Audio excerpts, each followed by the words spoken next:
In the year 1993, I knew two things to be unequivocally true. Number one, I was 16 years old. I knew my age. Number two, I had a killer look. I had it all together, but I think it was like a 7, right? Not like a 6. No? 6? It's all subjective beauty, isn't it? But much like my goatee, I had issues making connections. And for me, like, but I think many teenagers do, right? I don't think I understood the big picture. I was very enthusiastic, but I didn't know how to focus. I didn't have the mindfulness to focus my enthusiasm. Case in point, I was really into the environment, or so I thought. And I'd volunteered for this group to go door to door, raising money, canvassing to stop the repeal of the Clean Air Act. But I wanted to get to as many doors as possible, so I drove my Mustang all around town to get to every single house. It just seemed more efficient that way. So, you know, the head and the heart were there, they just weren't necessarily talking. But I'm also a kind of kid who was very lucky to be put in front of a teacher who literally changed my life. And I don't just mean changed my professional trajectory or my intellectual interests. She quite literally transformed how I see the world entirely. That woman was Carol DeVito, and she taught a European history and an art history class at my high school. And I can pinpoint the very lecture she gave that blew my mind. And it was nothing especially fancy. It was just a banal lecture, and anyone who's taken an art history class in college or high school has heard this before, the difference between a Romanesque arch and a Gothic arch. Very simple. So she says to us this: a Romanesque arch is this semicircular, stone-heavy thing, and it's really low-slung and it's heavy. So, okay, for the quiz, I got it.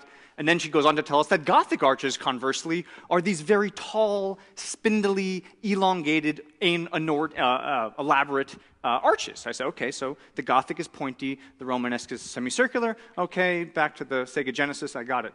But then she added something I didn't expect, which was context. She explained to us that Romanesque churches are located on the countryside and oftentimes would be subject to attack. So these buildings had to simultaneously function as houses of worship, but also be garrisons to protect people. So all of a sudden, that kind of heavy stone arch thing had some programmatic functionality. She then went on to say that, conversely, Gothic churches are located in urban environments. And you could imagine living in 17th century Paris, you're in your tiny apartment, you've got no running water, there's no electricity, it's kind of horrible. You'd leave your apartment, this tiny little hovel, and you'd walk into what would be the single largest interior volume you had ever seen in your entire life. And you'd look up and you'd see these thin little spindly arches supporting looks like paper-thin glass walls, holding up a ceiling that only if the divine could be real could such a thing happen. And that moment kind of blew my mind, because it occurred to me that those arches that she'd shown us were not aesthetically drawn. Their shape was not the result of someone's preference. It's not because they were pretty. They were the result. They were the artifact of a process. They were the result of a series of forces pushing down on this arch, physically, conceptually shaping it. I mean, imagine the structural forces, the economic forces, material forces, in this case, theological forces, all pushing to create this very shape. And each shape is different because it's got different circumstances and different jobs to do. And that kind of shocked me, because I'm sitting there looking at my classroom, my car, my house, because it just kind of occurred to me that things kind of happened a priori, that someone poured water on earth and this building just was just always there, that this ceiling looks the way it does because it does. But it occurred to me in that moment that these things were designed. Architecture represented a kind of a frozen moment of a series of decisions made by people, some good, some great, some enlightened, that affected us as a people. And that was fascinating to me. It was so fascinating that despite the fact I could speak so quickly, I didn't go to college to become a lawyer, much to my parents' chagrin. I went to Wesleyan University and studied art history with a concentration in architectural history. Huge career prospects. My immigrant physician father was thrilled, as you could imagine. And to really make him that much more pleased, I graduated school with not a single ability to draw or do any math whatsoever. I decided to become an architect because I believed there was something more. And I worked really hard, and I applied, and I somehow made it to Harvard University's Graduate School of Design to get my master's in architecture.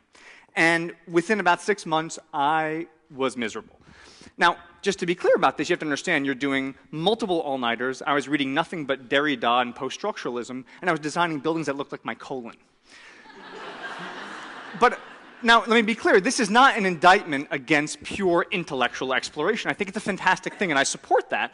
But I would say that unlike, say, the other art forms, architecture has that wonderful duality where it has to exist both in the public square and as a personal form of expression, right? It's both art and science together. And so I sort of felt like I was missing a piece of the context, right? For me, architecture was inherently a public endeavor. It's something that we build for other people in the public square to ideally make the world a better place, or at least a better looking place, potentially, right? But I felt that the larger my architectural vocabulary grew, the smaller the audience I actually was able to talk to about my ideas. And it was really hard. And I remember this moment, like, my father, who was just trying to help, he's like, hey, Dee, listen, when you come home this summer, maybe you can help your mom and I redesign the bathroom. Yeah, exactly. My stomach dropped. I was 2 years into graduate school, about $100,000 in debt, and I didn't know how to renovate a bathroom. But it's not just my incapacity that horrified me. It was my approach. Literally, I'm like, okay, renovate the bathroom. Is it a bathroom or a room of bathing? Perhaps the relationship between the toilet can change to the sink. And my poor dad's like, it's just when I'm on the toilet, my knees hit the toilet. And when your mom comes in, she does her makeup. Can you just make it larger? He was trying to help, but we were just crossing paths. And if I'm going to treat this TED Talk like therapy, which I fully intend to, my kind of architectural rock bottom came a year later. I was then now 3 years into a 3.5-year degree. My coursework is behind me, right? It's now my thesis. It's my turn to give my opinion about how I want to personally participate as a practitioner in this field. And I got nothing. Literally nothing. I'm sitting there staring at my screen. It got so bad I found myself trolling Craigslist for a way out. And this is where the story gets kind of dark. I'm kidding, it's not. That says more about you guys than it does me, just to be clear. But in all seriousness, my girlfriend showed me an ad on Craigslist that said the following: do you like architecture? Can you talk about it? Do you want your own TV show? Send us a tape. And you know you're in bad shape when you're like, that's a perfectly reasonable idea. Let's do that. Let's set up the camera.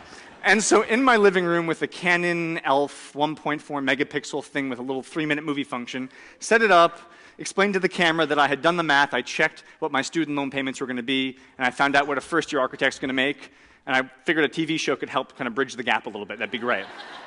But actually, in all seriousness, what I did say was that I did love architecture, and that I find myself, when I'm in a well-designed, beautiful piece of architecture, I'm as happy as I was as a kid in a playground. But it just seems to be that my heroes, my professors, the people talking about architecture, talk about it like a combination between an actuary and a cult leader. And they're interested and they like it, but they're not really interested in talking to those who actually use it in a way that you might actually understand it or actually enjoy it more. And I felt like I could help. So I sent the tape off, went back to my thesis, and that was that. And quite literally, astonishingly, 2 weeks later, I found myself in Silver Spring, Maryland, at the Discovery Channel headquarters, discussing the terms of my new show, which would be called Extreme Engineering.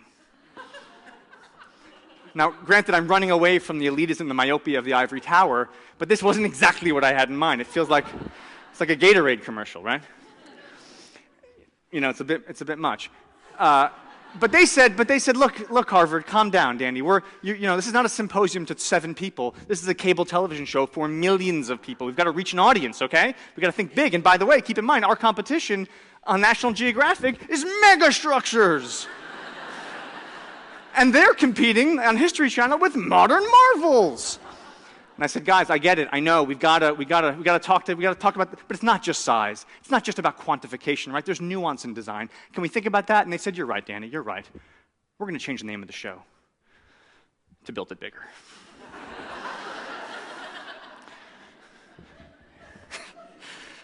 FYI, if you get your job off Craigslist, not a lot of leverage your first year.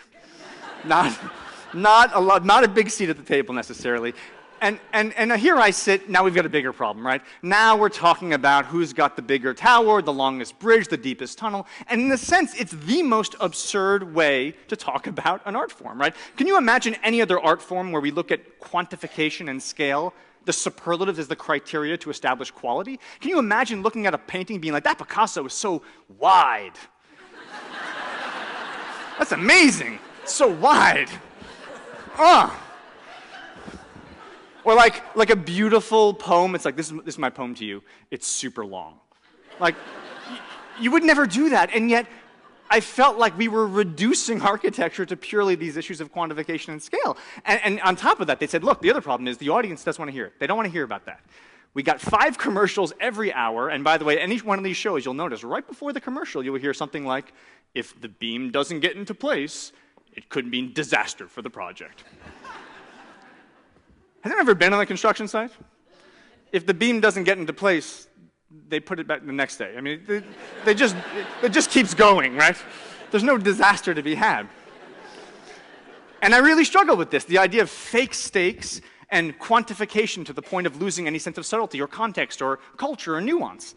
And I will never forget this. My first year, I mean, here's an example. My first year on the show, we're doing a show about the Alhambra Tower, this beautiful, interesting tower in Kuwait, super tall building. I'm standing on top, and they're pouring some concrete, and I'm looking in the hole, they're pouring the concrete, and I can hear in the back of my head someone saying, Danny, talk about how many megatons of concrete are being poured into this wall, and how many 747s it would fill. Which I always found so strange. Who knows how big a 747 is? Unless you're like interviewing for a job at McKinsey, you don't need to know how big that is, and yet our TV show was always curious. Anyway, so the idea was, yes, it's important how much concrete is going in there. That's a piece of the puzzle, but I was more interested in when the concrete dried, what was the shape of the wall going to be? And how might the geometry of that wall represent something about the culture in which it's being built? And how might, for example, the path of the sun in Kuwait impact how the geometry of the building might make the office building a better office building? And then how might the stone they clad the wall with might represent a kind of mosaic building technology that's historic to the place? What an amazing story. But I couldn't tell it because I was breaking the cardinal rule of television, you see. Show, don't tell. You can't stand around and give a lecture on TV. You got to actually get into it if you want your audience to participate with you. And so at that point, we kind of sort of found our diagram for the television we wanted to make about architecture. If I wanted to talk about the wall, I had to go get to the wall. So that meant getting in a bucket and having that bucket tied to a crane and having that crane fly you out over nowhere. And by nowhere, I mean nowhere. Nowhere. Full-on Willy Wonka elevator style, right? Like, and just to be clear, that wall, to put things in perspective, that's us down there. But you'd swing in, you'd get real close, you'd hope some poor Nepalese man could catch you. You'd get closer to the wall, you'd really now, hoping that Nepalese man's got a good grip, you would do the one thing you were never supposed to do, which, by the way, number 1 is look down, and then number 2 is to jump out of your bucket and then onto the scaffolding. Yeah, by the way, in Kuwait, there's no OSHA, so it wasn't a big deal. But then what we would do is we would get into it. I would physically get my hands dirty applying the stone mosaic to the concrete wall. The sense being that if we could discuss the craft, the how the wall is being made, not just the size of the wall, that would enable us to talk about the why. Why the wall is the way it is. How is this wall different from other walls? And how does the story of this wall reflect details and nuances about this culture? How is this wall inextricably tied to the place in which it's being built? Now, it doesn't also hurt the fact that I'm a nervous Jew afraid of heights. That also makes for decent TV as well. That's, by the way, an image of just hiding fear. Just keeping it in there. But for the better part of the next 5 years, I got the opportunity to travel to over 55 countries, hanging off skyscrapers in Chicago, walking on top of bridges in San Francisco, hanging off of places in China, having panic attacks in Vegas. Really, basically, so long as I stood near the edge, I could basically say anything I wanted, right? But the reality of what our show tried to get at, yeah, I know, it's awful, right? Just awful. But what we tried to accomplish was to somehow respect the content in such a way that we believed the audience did in fact care about it. Keep folks excited by dangling me off the side of the building, but fundamentally the idea was architecture doesn't exist in a vacuum. Architecture is grown of a place, and if it's good architecture, it both challenges and comments and supports the location in which it's being built. So what I want to do is I want to kind of show you guys a little bit about what we did. Because we tried not just to look at architecture, but to read it. You know, we're perfectly happy to believe you can read a book and extract multiple layers of meaning, but we seldom think that that meaning can exist in the built environment, but it's there. So if you would, come with me for a moment to Abu Dhabi. This is a show we did about an amazing building. Now, Abu Dhabi, you might know, is an emirate, the sister emirate to Dubai. Dubai had its famous rise and infamous fall. And Abu Dhabi was kind of having its slow rise. And with their big kind of coming out party, they'd won the right to house the Abu Dhabi Grand Prix, which is a big race. It's Formula One, right? It's like NASCAR, but they turn left and right. So it's a big deal. It's a pretty big deal. And yeah, I know, I was pretty blown away too. And in order to celebrate this big race, they built a hotel where the race cars go through the building. Which goes to show you what oil money can do, right? But that's just it. My interest wasn't in the ridiculous race cars whizzing by the building. And by the way, having stayed in that hotel, not great for catching a nap when a car decelerates from 200 miles an hour. It's not super nice. But for me, it was about looking at the building and understanding what made it different from another hotel. I mean, does that look like a Courtyard Marriott? What's happening to the top of that building? And for me, it was fascinating that the architect, a guy named Hani Rashid from Asymptote Architects, when he came to Abu Dhabi to look at the site, he looked at the history of Abu Dhabi architecture, but he also looked at their fashion. Look at that guy on the right. What's he wearing? He's got a dish dasha, right? Is that white because it's fashionable? No, it's hot, right? And that white reflects the solar radiation, right? It helps him in the heat. And is that dish dasha loose or is it form-fitting, right? Does he hate skinny jeans? No, there's obviously cultural reasons why, hiding the body is important, but it's a long flowing robe with a gap between his body and the fabric because there's airflow, right? It's called the stack effect. The very same reason when you light a fire in your chimney, the smoke goes up, not into your living room, because there's a pressure difference, right? That natural pressure difference is what he's leveraging to keep his body cool. So if wrapping the body was an effective way to deal with the desert for thousands of years, could you wrap a building? And in this case, this steel and glass grid shell that wraps the building creates that gap where you literally have natural vortices cooling the building. I've been in the building, you touch the glass, it isn't that hot. And each and every one of those glass panels, as the building moves below, like a dish dasha, sort of imply what's below it. But those panels, all 5,200 of them, if you look closely, actually have a polka dot, a frit pattern, a ceramic polka dot on them, such that it blocks the heat but lets you see through it. So the architecture is solving an environmental function by day, but architecture is also about expression. It's about poetry. It's about ambition. And so if the panels block the sun by day, as the sun begins to set, something else happens. Right? That flowing robe of a grid shell starts to express the building's ideas. And if, God forbid, the Ferrari team wins, the building can talk about that, right? But for me, what's fascinating is this is a wild, strange-looking building, and yet it represents the history, the fashion, the climate, the culture, the economics, the future, the ambitions, the hopes of Abu Dhabi, all in one form. And because the architect paid attention to those issues, it literally shaped and formed the building in a way it could not have been done otherwise, which is very different from the tallest building on planet Earth in Dubai. That's Burj Dubai, Burj Khalifa. Why do we build tall buildings? Right? We have them in Manhattan because we live on a small island. You don't have them here, right? Because you have space. Are they running at a desert? Have you ever seen the view of the desert from the 20th or the 80th floor? It's kind of the same. But I will tell you, after being on the road for years, literally, I think it was the third or fourth year of doing this, it occurred to me that there was another construction project going on in my own backyard that no one was talking about, and that was the World Trade Center site. And as a New Yorker and someone who was downtown that day, it seemed to me that I had oddly kind of developed the skills to become a kind of architectural filmmaker, whatever that is, and there was a story to tell that we weren't telling. And so I was fortunate enough to put together a group involving the Port Authority, the Discovery Channel, Science Channel, Steven Spielberg. That was a name drop. And it's a big one, though, right? That's good. And we were able to create a program, a 6-hour film we made called Rising, Rebuilding Ground Zero, which chronicled the rebuilding of the buildings at Ground Zero. But fundamentally, our challenge was not to fetishize the size, how big it is, how expensive, is it late, what they're building, but to look at what are they building. What are the specifics of the design, and how can we better understand them? And one of the biggest challenges, of course, is Tower 1. You probably know this, AKA the Freedom Tower, right? This is a building whose height is, anyone know? 1776. That's right, not just a height, but it's a date. The date at which all white men declared their freedom, right? So it's an important date. We've since amended it, generally speaking, but But it's odd to me, right? So this is our symbol of our freedom, right? Our response to the terrorists. But what happens if the night before, by the way, they just finished the spire like a couple months ago, but what happens if the night before they're putting up the spire, ironworkers went out, they had a late night, woke up a little hungover, and they missed. It was 1775. Has America's response to the worst domestic attack since Pearl Harbor failed? Have the terrorists won? Is the symbolic value of the building now evacuated? Would you even know the difference? Architecture isn't symbolic. Architecture isn't something you read at a placard and point out. Architecture moves you. It impacts you. It literally physically affects you. So for me, the height of the building, while important, is not the critical piece. The critical piece for me is how does it actually function as a building? How does it tell the story of its place? In the case of the architects who designed the new building, Skidmore, Owens, and Merrill, they looked at the original tower, which was a rectangle, right, a square, 200 by 200 feet, extruded up. And when they started designing the building, if you cue the animation, they started with the original tower, and look what happened. They began carving the building at the corners.